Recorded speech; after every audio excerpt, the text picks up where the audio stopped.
All right, joining us this morning on Hot Copy, we have with us Navotas Representative Toby Tiangco. Toby, welcome to Head Start. Yes. Okay, welcome. Morning. It's been a while. It's been a while. Okay. Good morning. You are the topic on social media, but before we talk, before we start this interview, I'd like to show you a clip of the State of the Nation address of President Marcos Jr., wherein netizens noticed that it was Representative Tiangco who stood first and clapped in one of the main points of the president's speeches. Take a look.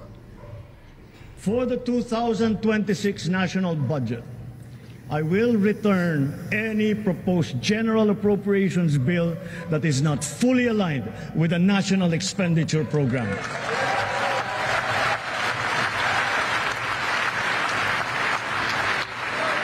And further, I am willing to do this even if we end up with a reenacted budget.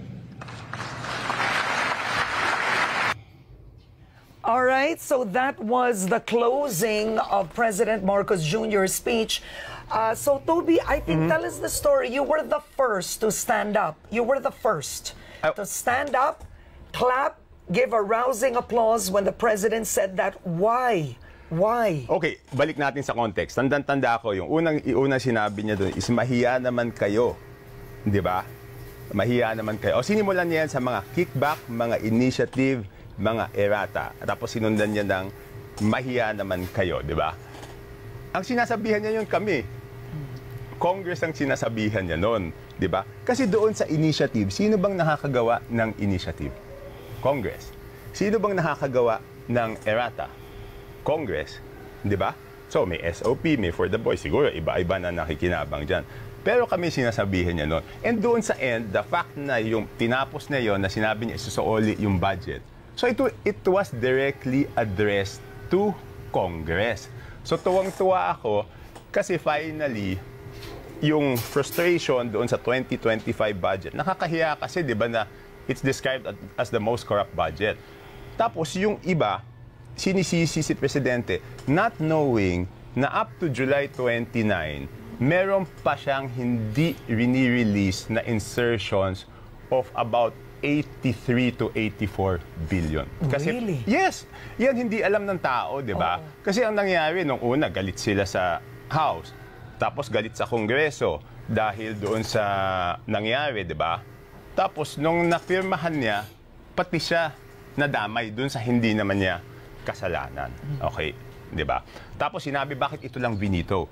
But yung hindi niya pag-release ng 80 plus billion up to July 29 is parang binito na rin niya eh. Without saying it. Hindi lang kasi maabutan noon kasi nga ang fear yata noon is the reenacted budget. So ngayon sinasabi niya kung ang gagawin nyo, ibibigay nyo sa akin yan para mapilitan ako dahil iniisip nyo. I mean, I'm reading between the lines na papayag ako kasi ayoko na reenacted budget. Hindi na lang. Reenacted na lang tayo. So kaya tuwang-tuwa ako. Tsaka nakita ko kasi grabe talaga yung 2025 budget. Grabe ang ano? Hindi, unang-una, di ba? Unang-una yung small committee. Kasi bakit ba yung small committee? Kasi yung iba, ang kino-concentrate nila is BICAM, di ba? Yung BICAM, sa huli na yan. Ang unang paraan o unang opportunity na magkaroon ng insertion or amendment is doon sa small committee. Kasi ang nangyayari dyan, magkakaroon ng hearing, di ba? Budget hearings. Then interpellation. Isipin mo, magtatanungan kami. Ang tagal, siguro halos 2 buwan yon, tapos inaabot ng gabi. And then, lahat ng bills na pinapasa namin, wag muna yung budget, lahat ng bills, ang rule dyan sa House is committee amendments. After the interpellation, after magdebate, syempre ma-realize ng committee baka dapat may amendments. So, introduce nila committee amendments. And then, pagkatapos noon, yung members are free to introduce their individual amendments. Okay? Free to introduce their individual amendments. Tapos, tsaka mo aprubahan ng second reading, tapos wala nang babaguhin. Dapat. Tama? Dapat. Doon sa budget, na pinaka-importanting batas, baligtad ang nangyayari. So, magkakaroon ng committee amendments. Tapos ng committee amendments, magmo-motion ang majority to discuss the individual amendments. But they will move to create a small committee of 4 persons.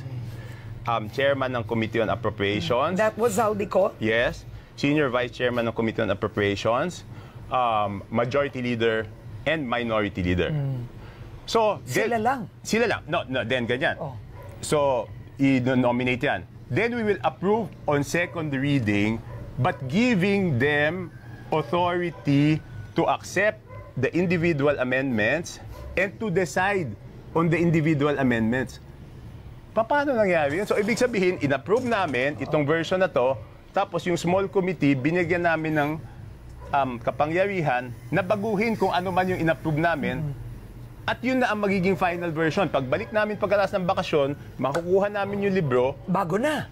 Kung ano yung ginawa ng small committee, at yun may na yun. dagdag. May dagdag, may bawas. Hindi naman pwedeng puro dagdag eh. Kasi hindi mo pwedeng lakihan yung budget, di ba? Kung 100 piso yan, 100 piso, iikot-ikutin mo na. So may mababawasan, may madadagdagan. Eh, in-approve mo na. Paano ka pa aangal doon? Hindi ka na pwede umangal. Dahil sa third reading, yes or no na lang yun. Wala nang amendments. So yun ang sinasabi ko na baguhin, di ba? Okay. Pumayag silang baguhin. Pero hindi sila nag-commit na yung individual sabi nila gagawa ng subcommittee on budget transparency. Subcommittee on budget amendments. Yan ang ano. Pero hindi sila nag-commit na yung individual amendments will be discussed in plenary. So bakit hindi mo i-discuss? Ang sinasabi nila kasi there are 1,000 lines a budget, matagal kung individual amendments. Ang punto ko naman, lahat ng bill ginagawa namin kung matagal yan, trabaho namin yun, bait namin iso-shortcut. Di ba? Di, gawin natin. Hindi ko naman sinasabing lahat ng amendments ay masama. Okay, liwanagin natin. I'm not saying all amendments are bad. May mabubuting amendments. So, gawin natin transparent sa public. I move that we reduce this amount from this department and transfer it to this department. Maliwanag kasi walang madadagdag kung hindi mo babawasan yung ibang ahensya. Okay, so, ngayon, Karen. Yeah. Ngayon, konektado lang dito sa sinabi ng Pangulo na mahiya naman kami.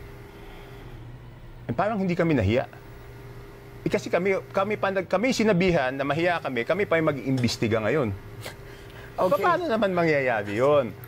Okay, so ang sabi ko, kung seryoso kayo, okay, to show good faith, ang first step, ilabas nila yung amendments ng small committee noong 2025 budget. That's a good start. Kung ayaw nila ilabas yan, wala, lokohan lang to.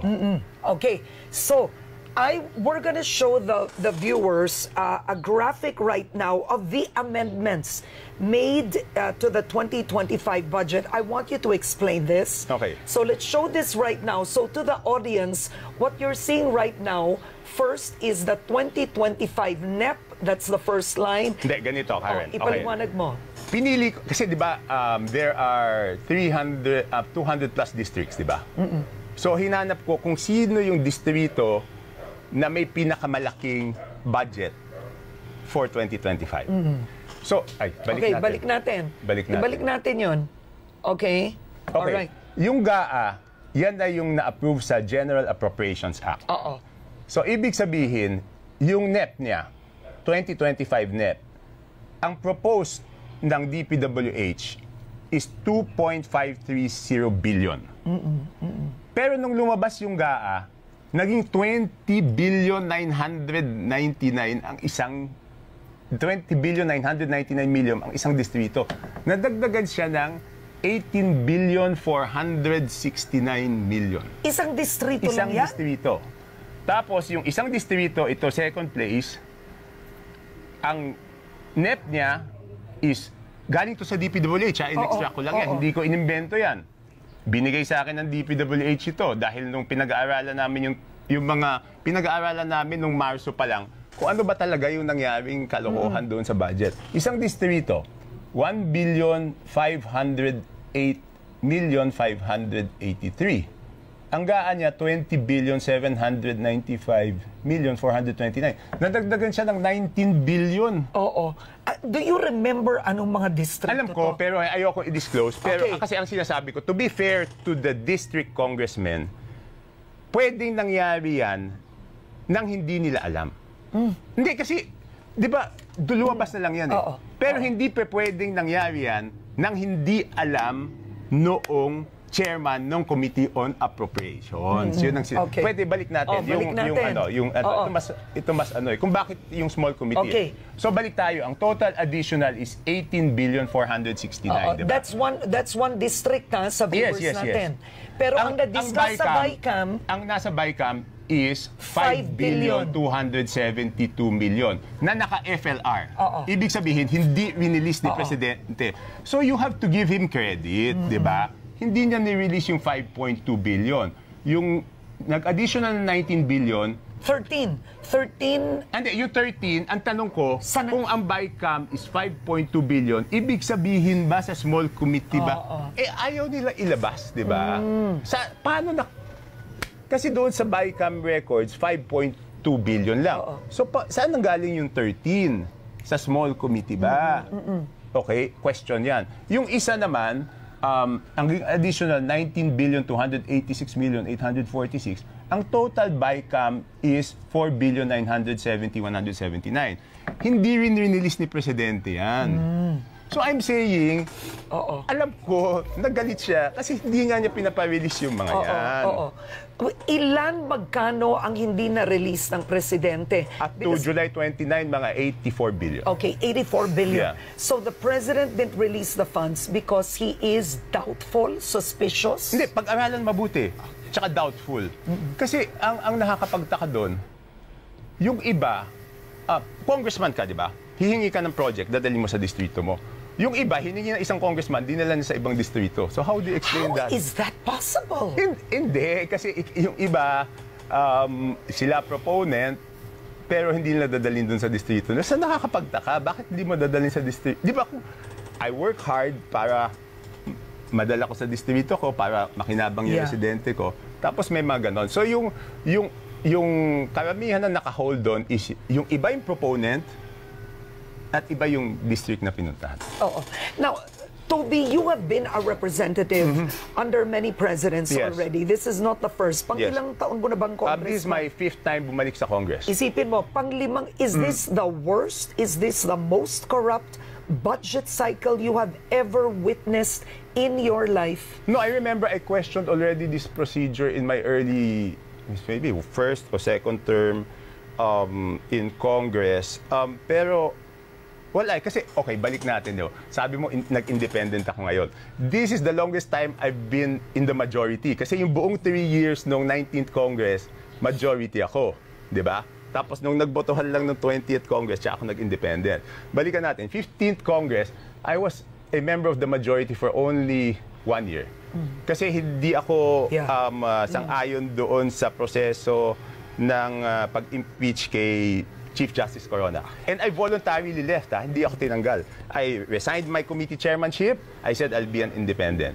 So, 15th Congress yun. So, 15th Congress, since same leadership sa 16th Congress, nag-independent rin ako nun. 17th Congress, I was for Binay, natalo si Binay. I was being offered to join the majority. Out of delicadeza, natalo yung presidente ko. I will take the consequence. Okay. Hindi ako sumama kay Duterte. No. And bear in mind, Pinoy and Duterte in those times were very, very, very popular. So I will not go with what is popular. I will go with what is right. Okay. Now, so my question is, how different is this budget, the way it was crafted, compared to everything you've witnessed in the past?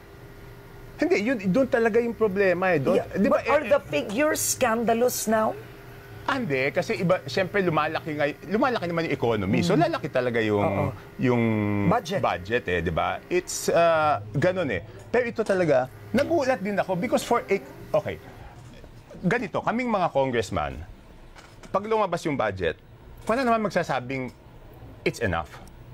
Di ba parang sa bahay yan eh, di ba? May budget, hindi enough pagkakasya. Kasi ang trabaho namin is paggawa yung mga kailangan, hindi kaya ipagawa ng local government na hihingin sa national government, di ba? Pag hindi naman namin ginawa yun, nagkulang naman kami kasi kami naman sisingilin. O sabihin tagal mo na dyan, wala kang napapagawa. Di ba? Ganon. So, pero, yung makapagdagdag ka nito. Ngayon lang ako nakita. Ngayon lang. Ngayon lang ako nakita na makapagdagdag ka niyan. Kasi lahat kami magre-request, ang hirap makapagdagdag siguro ng 1 billion o 1.5 billion. Para sa proyekto. Merong nakakapagdagdag ng 1.5 billion. Siyempre, yung mga malalapit sa speaker, mas malaki doon. Pero ito, grabe ito. Oo. Pero yung kaming mga ordinary congressmen, hindi kami makakapagdagdag doon. Di ba katulad, let's be very open, I'm perceived to be close. Di ba? Because you are a relative in a way. By affinity. By affinity. Yes. Oo. Hindi ako nakaka-request ng additional na 1 billion. You can't? Well, okay. Kaya nga sabi ko 2025 budget, walang dagdag na 1 billion sa amin. Oo. So It's much paano less. to? Itong mga distritong ito na itinuro mo, ang mga dagdag 18 billion, 19 billion. From the NEP, from the NEP. Oo, from the NEP. So, do you want, wag na lang NEP ang basihan? Gaan na lang. Ano yung tamang basihan? No, because this is the additional eh. Yan. The NEP is the budget of the President. This is based doon sa proposal ng DPWH, ito ang para sa distrito na ito. So, paano nangyari yun? Siguro, para sa transparency, kaya nga tanong natin yung small committee. Saan ba yan? Sa small committee ba yan? O sa BICAM ba na dagdag? O saan? Okay. Now, Representative Tiangco, were you not a part of the Appropriations Committee at one point? I was Vice Chairman. Ang dinefensahan ko doon is... Kasi baka mapulaan ka. Hindi, okay lang. Sabihin nila, bakit di mo... I was not a member of the BICAM. Okay. I was never a member of the BICAM. I was not a member of the small committee. Ang dinipensahan ko doon, the last budget, for 3 budgets, ang dinipensahan ko doon is the should. And I think Office of the President. And this last budget, they let me defend agriculture. Okay. So, in other words, you had no say Wala akong in effect. alam dyan. You had no say.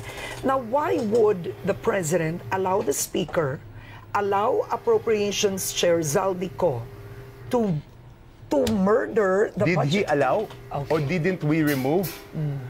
Okay, yeah, buti you brought that up. He's not getting, syempre sabihin, separation of powers, di ba? Bakit namin tinanggal si Zaldico? Bakit? Hindi, bakit? You read between the lines.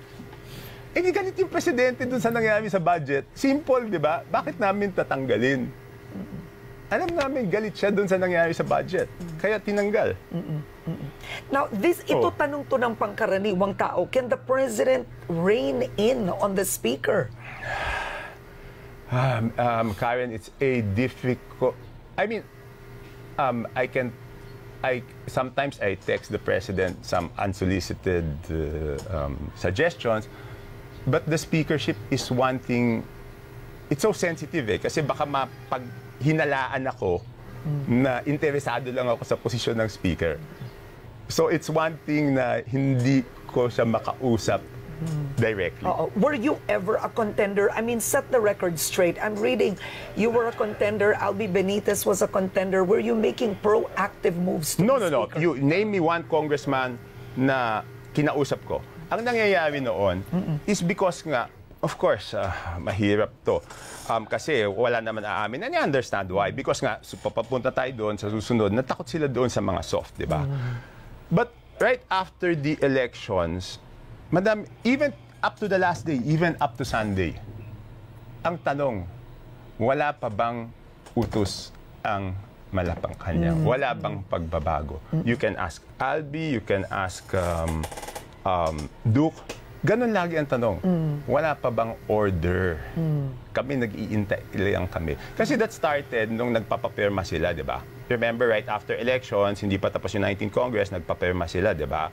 So, madami nagsasabi sa akin, boss, I guess ganun tawag namin sa Congress, boss, yung iba, pasensya na. Hindi, naiintindihan ko. Then there were two big groups na sabi, yung isa, bago nga pumirma, tumawag pa sa akin, papaalam muna kami. Walang problema, kasi alam naman natin sa Congress, kahit anong pirmahan mo dyan, wala naman, doesn't mean anything. You can change your mind tomorrow. And then yung isa, ayaw nga pumirma, ako pa nagsabi, pumirma na kayo, maiipit lang kayo dyan. And hindi naman style ko yung mangdamay, di ba? If I can stand for it. Naiintindihan ko naman yung sitwasyon ng bawat congressman, di ba? Siyempre, pag naipit sila, kawawa yung mga constituents sila, di ba? Hindi naman sila yung nakakawawa eh. Yung constituents sila yung nakakawawa eh. So naiintindihan, ako nagsasabi, pirma lang kayo, pirma lang kayo. So up to the last day, madami nagtatanungan, wala pa bang go signal? Yeah. Kasi alam naman natin, the most important vote for speaker is not inside Congress. There's only one. Di ba? Alam naman natin yun eh. So lahat nagtatanong, wala pa bang utos? Wala pa bang... Now, is it true, were you really offered to be the new chairman of the Appropriations Committee? Because that's the word, that you were offered that. That was the impression of a lot. Kasi nga, ang hindi alam ng mga tao, kaya ko alam lahat ito, hindi naman yan nagsimula nito lang eh. March pa lang yan. Of 2024? No, of 2025. 25, okay. Kasi di ba ang nangyari, okay, ang hirap ng posisyon ni President, name me one big flagship project na napagawa. Bakit? Wala siya mapagawang flagship project kasi kinukuha ng Congress yung budget ng Presidente para sa malalaking proyekto. That is terrible. Wow. Hindi ba, tas nilalagay nila doon sa ang program, appropriate. Ito, lalagay nila sa program para sigurado ang program mapupunta yung kanya. So it's the president technically who's suffering from this. Yes. Kaya nga alam ko yung pinanggagalingan, di ba? Kahit hindi directly, alam ko kami yung ano. Oo, yung mahiya naman kayo yun. Kasi kayo yun. Kami yun. So paano namin imbestigahan sarili namin? So ang nangyari niyan, March 24, I was called to a meeting. Kasi ang nangyari, di ba? Okay, nawala yung flagship projects.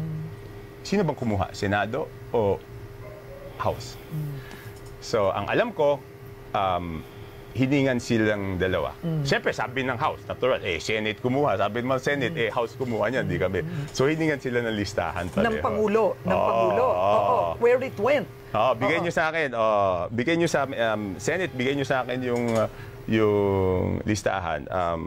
House, bigay niyo sa akin yung listahan. Si Cheese gave it within 3 days. Really? In January. Nung nasama ako sa meeting ng March 24, wala pa yung sa House. March na. So hiningi ko, binigay ko. So pinag-aralan ko yan magmula March. Ngayon, sinasabi mo Committee on Appropriations, hindi maganda tignan eh. Kasi kamag-anak na naman by affinity. So, I think for the audience, some of our viewers may not be aware. So, hindi maganda tingnan. So, Representative Toby Tiangco's wife, Michelle, is the first cousin, right? Yes. Is the first, she's a Romualdez, she's the first cousin of House Speaker Martin Romualdez, right? Yes. So, technically, NBBM. So they're all first cousins. Yes, so that's one. Ayaw mo Hindi sa ayaw ko. Hindi sa ayaw ko. Hindi maganda. Yun yung issue. I mean, give it again to the president. He realized that it's going to be an issue. Di ba? Kaya, we're not giving him credit. He realized that it was going to be an issue. Nasabihin, kamag-anak mo na naman linagay. Di ba? Hindi maganda parang speaker.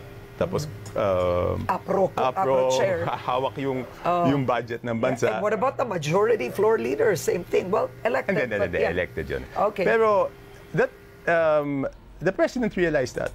So you have to give him credit, di ba? So what is it? Even Kong Sandro realized that na hindi maganda. Okay. So I want to ask you, what's the problem with the president? Is he too nice? Nakita mo naman, di ba? Sobrang gentle, di ba? Okay. Sabi ko nung lumabas yung budget, magta 31 years na kaming kasal ni Michelle, di ba? Hindi ko yan nakikita nagalit. Nakita ko lang siya nagalit nung budget na yun. Yun na yun. I never seen him mad. Doon lang talaga sa budget na yun. Okay, now... Kaya alam ko kami yun. 100%. Hindi na pa pwedeng ibang tao yun. Now, before we go on to the 777, it's not easy being you also at this point. I mean, you're speaking out. Okay. You know, you're alone. I'm hearing talk that... some congressmen are actually upset that you're exposing the infirmities of the budget because it benefits a lot of them too. How do you do this na you know, you are out there. You're boldly speaking out. I've been there, done that, di ba? I've never chosen the popular path. I've always chosen the right path. Okay, balik tayo. I was mayor in nung tinatanggal si Erap, di ba? Ang reason naman nun kaya okay, tinatanggal si Erap, hindi naman ako kilala ni Erap eh. I think it was 7 days before he left. Tsaka lang ako sumama sa partido ni Erap. Sabi ng mga tao, nasiraan ka ng ulo, eh, papaalis na yan, bakit ka sumama dyan? Ayoko nung extrajudicial na pagtanggal, tapusin yung impeachment, ayoko yung mag-walk out, tapos, I mean, that's water People under power, the bridge, yeah. diba? But in I'm other just words, saying, you made that stand. I made that stand, and GMA became president up to 2010. Hindi ako sumama kay GMA. 9 years. 9 years. And I was mayor at that time. Kailangan, I mean, may control sa amin noon. So, kay Erap ako, up to 2010 hanggang nakakulong. So, pag napanindigan ko, yun yung tama. Yun yung tama. And Michelle is very supportive of me. Even at in this time, sabi niya sa akin, how is that? Huh? I mean, it's a how's the family dynamics? Wala, sabi niya sa akin, basta kung ano yung tama, yun ang gawin mo. Huwag kang sasama kung... So that's the wife everybody needs. Huh? That's the wife everybody needs to support the husband, even if it affects... Hindi, ang eksaktong sabi niya sa akin, huwag kang papayag na masira ka dyan. Okay. Yan yung sabi niya sa akin. Sa budget. No, not only regarding the budget. I mean, there were many issues that we could not agree on. Basta sinasabi niya, huwag kang papayag na masira ka dyan. Okay, now, I mean, it's not national interest, but I wanted to bring it up. It was featured social media. In your family lunch, in the typical family lunch, it was noticed by a social media outfit. You weren't there. Toby Tiangco absent. So, what's gonna happen now? No, how can I go? Sabit lang ako eh. Kaya lang ako imbitado dahil si Michelle ang pinsan eh. Di ba siya yung family? Eh ayaw pumunta ni Michelle. Paano naman ako pupunta? Ako naman okay naman sa akin pumunta, di ba? Eh yung tunay na kamag-anak ayaw pumunta eh. Paano naman ako pupunta dun? It's amazing that you're still smiling, ha? Okay, actually, now, let's talk about... Ibig sabihin kasi, alam ko naman na hindi... Wala eh. Dapat kaya mong panindigan eh. Because history will haunt you. Yeah. Diba? History will haunt you. Sabi ko, what is popular will not always be popular, but what is right will always be right. Now, have you ever spoken to the speaker about any of this at any point in time? Yes. And? I mean, matagal na. But leave it. It's a private conversation. Okay. I mean, it's difficult because it's gonna be he said, she said, wala naman akong ebidensya. It's a private conversation. But we've spoken about it. Okay. Now, Baguio City Mayor Benjamin Magalong was the first to discuss itong 777 expose. And you recently also said congressmen who joined the Bagong Pilipinas Serbisyo Fair received government aid allocations worth 7 million for AIC, 7 million for medical assistance, 7 million for TUPAD. That's a total of 21 million pesos. That's not cash. Okay, Hindi yes. cash. And you said it's required that the lawmakers go to the Speaker's office to secure the approval. Not go to the Speaker's office, di ba? Okay, baka sabihin, niligwa ko yan. I was quiet about it. Tinanong ako nung isang reporter after the SONA, totoo ba yung 777? Alam, magsinungaling ako. Di ba? So sinabi ko, totoo. And, okay, ano ba yan? Di ba naglalagay ng pondo ng AIX, AKAP, and MAIP, and TUPAD, no? I think ang pinaka-importante dyan kasi is yung MAIP, yung Medical Assistance to Indigent Patients. Di ba yan yung parang silang So, pag ikaw may hawak nun, talagang hawak mo yung congressman. Paano matitiis ng congressman na dahil nanindigan siya, pag merong may sakit, wala siyang maitulong. Okay? So talagang ang hirap, di ba? And di ba, nung nagkaroon ng ruling doon sa PDAF, na ginawa unconstitutional, ang sinabi doon, hindi pa pwedeng post-enactment ng Congress, di ba? Ibig sabihin, pag pinasa ng Congress ang budget, hindi na niya pwedeng pakialaman. Okay? Ang sinasabi, okay, for example, ang sagot ng dalawa doon, si Congressman Asidre ng Tingog, of course, he will defend the Speaker. Ang sabi niya noon, no, the requests are just being endorsed. Hindi yan approval o disapproval. I am asking him now, bakit pag sumama ka sa bagong Pilipinas Servisyo Fair, meron kang 777. Kung hindi ka sumama, wala ka. Endorsement ba yan? O he has the authority to give and not to give? Very clear, the Speaker has the authority to give or not to give a district the soft funds. Not only dun sa 777. Kasi may basic kami, di ba?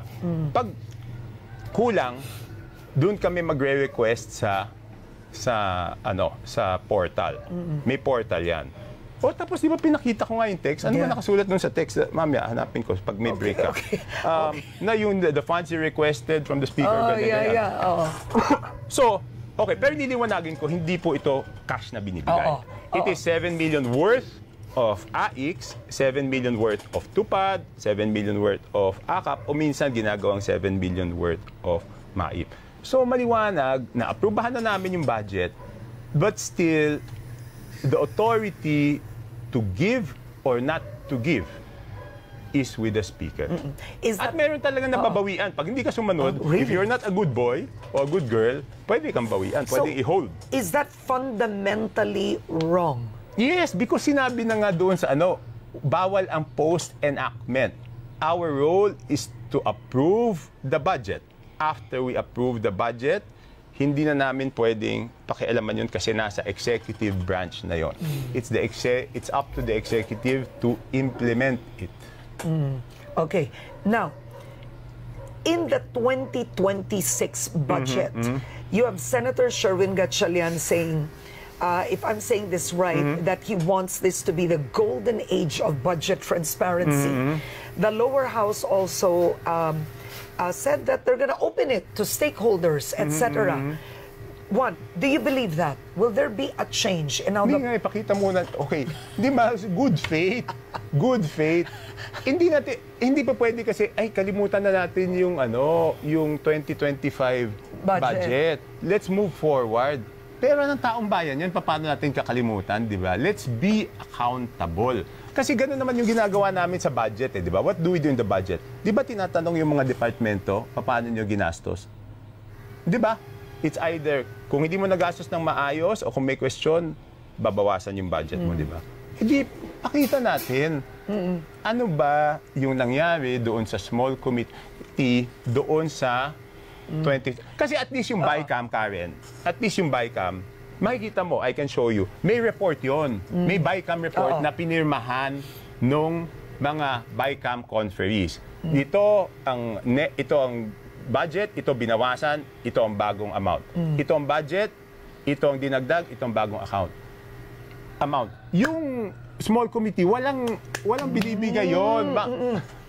So, nasaan? So, mas grabe yung small committee na yon kaysa doon sa BICAM. Yung BICAM may pinirmahan. Nasaan yung pinirmahan ng 4? Pakita nila. So, when I interviewed Senate President Chis Escudero, I think that was last week, when I asked him about the alleged insertions, he was... Again, sorry to interrupt you. Hindi naman lahat ng... An insertion is an amendment to the budget. Kaya tinatawag na insertion yan kasi binabawasan mo isang departamento, hindi lahat yan masama. Hindi lahat yan masama. But in effect, because you have Senator Tito Soto, Senator Lacson, calling the 2025 budget scandalous, right? Egregious. Ang sinisi ni Chis Escudero, technically, bakit kami tinatanong nyo yung House? Doon nagsimula lahat yan. So he's right. No, the budget emanates from the House. But meaning these amendments, he's saying in effect, doon nga sa small committee. Saan ba yung chance ng House na mag-amend? Sa small committee. Tapos, pag inaprubahan ng House, magkaibang version ng House, magkaiba yung version ng Senate, magkakaroon ng BICAM. Doon ulit yung amendment. So, sinasabi ko nga, dalawang pagkakataon na mag-amend. Yung BICAM, ang problema, hindi nasa publiko, pero merong pinirmahan sila na ito yung... At least, oo. O nasaan yung report nung small committee? Okay. Wala nga report eh. Ang tanong ko ngayon...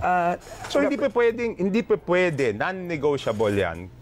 Kung gusto namin pakita na transparent kami, pakita nila yung 2025 budget small committee. Okay, you've been in Congress for so long. Is removing the small committee actually doable and possible? Yes, kaya ko lang, that's why I'm as vocal. Dati, just for the record, sinabi ko na hindi ako dutol. Ngayon kasi sinabi ng presidente, gusto ng presidente na magkaroon ng reforma, so may pag-asa. Di ba ang reason lang naman, I was watching the sabi nila, kaya hindi pa pwede sa plenary kasi mahaba, 1,000 lines. O di magtrabaho kami ng Pero again, babalik ako, hindi ko papakawalan talaga yung 2025 small committee. Oo, hindi ko papakawalan Hindi ko papakawalan yan. We have to be accountable. Pero ng taong, hindi pa pwedeng, kalimutan na lang natin. But who will investigate? Who do you think should? Congressman Saldico should show. Kasi siya yung chairman nun, alam ma hindi niya, kung siya hindi niya alam sinong gumawa nun. But where is he? He's here, he's still a congressman. Okay. So pakita niya. Di ba, ito, binawasan ko, dinala ko dito. Ito, binawasan ko, dinala ko dito. But who is gonna question him? No, I'm challenging him now. So the leadership... He's never been really interviewed, huh? No, the leadership of the House, since they are the leadership, they should demand it from him. Di ba? Otherwise, we're just covering up each other's... Di ba? If the leadership of the House will not demand it from Congressman Saldico, that means we're just trying to cover up. Should this be brought before the Supreme Court? You remember PDAF, during the time of Pinoy, it was brought to the Supreme Court. The Supreme Court made a decision with a small committee. Should this be brought to the Supreme Court? No, because sinasabi ng leaders ng Congress, di ba, we're transparent. It just prove na yung sinasabi nyo ay totoo. Yun lang naman. Bakit pa tayo pupunta sa Supreme Court? Dadali sa Supreme Court yan kung sinasabi lang hindi totoo. But we have to hold them to their word, di ba? Sinabi mo yan, di ilabas nyo yung report ng small committee. Okay. All right.